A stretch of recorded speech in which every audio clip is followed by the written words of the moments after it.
Goedenavond, good evening, fellow South Africans and citizens of the world. And I just received a very interesting email from Ingrid. And Ingrid rarely writes to me, but she's from one of the areas that I made a video about recently. And that's Hogsback, which is near the University of Fort Hare. Remember that video about the students who were protesting, hacking bits of flesh off a cow while it was alive? Well, she's actually responded to that, and she's in the hospitality industry, and she's basically saying that this sort of action by these students is having a hugely damaging effect on tourism in that area. But let's have a listen to what she has to say. And she wrote an article for me called "All Actions Bear Consequences." Forward-looking people are always mindful of history, for that is a method by which they avoid repeating of the worst of its excesses while upholding the best of its successes. We give our children into the hands of institutions of learning, that they be so developed as to take their place among the next generation of forward-looking citizens who will uphold the very best tenets of community and progress society for the good of all. When disturbing signs appear to indicate that things are falling apart, we must ask ourselves where it is the parent who failed to teach the children the very basics of right and wrong, or perhaps these institutions of learning have failed to teach our children as well. Our little village of Hogsback is situated just 33 kilometers away from the University of Fort Hare, the alma mater of many celebrated luminaries, most notably Nelson Mandela.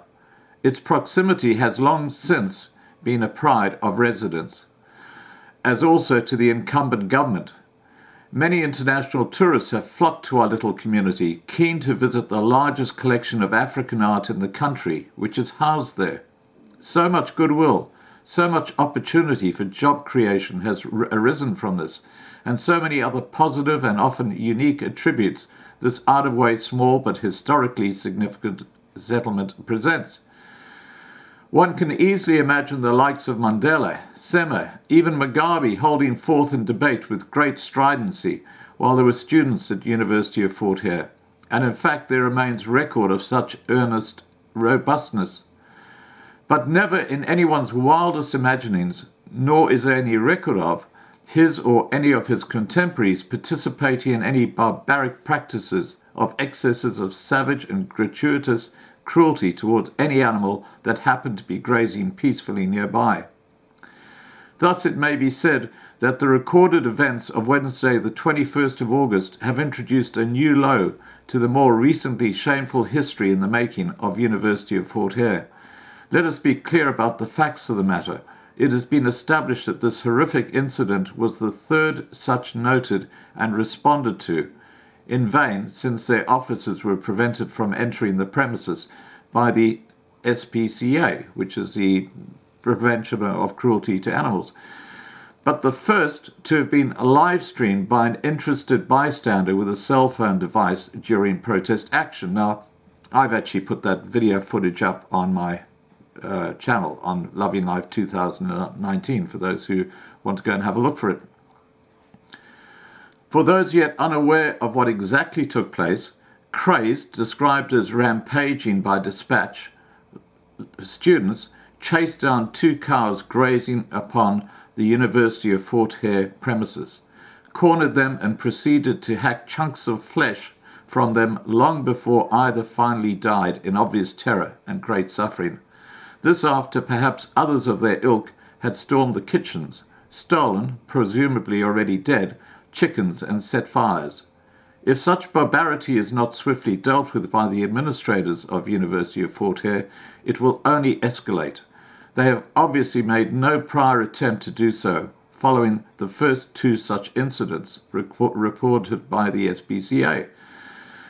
This is an indictment upon every administrator, lecturer and professor attached to that sadly deteriorating institution, who should have used their influence and power to stamp out such lawlessness when it first reared its ugly head.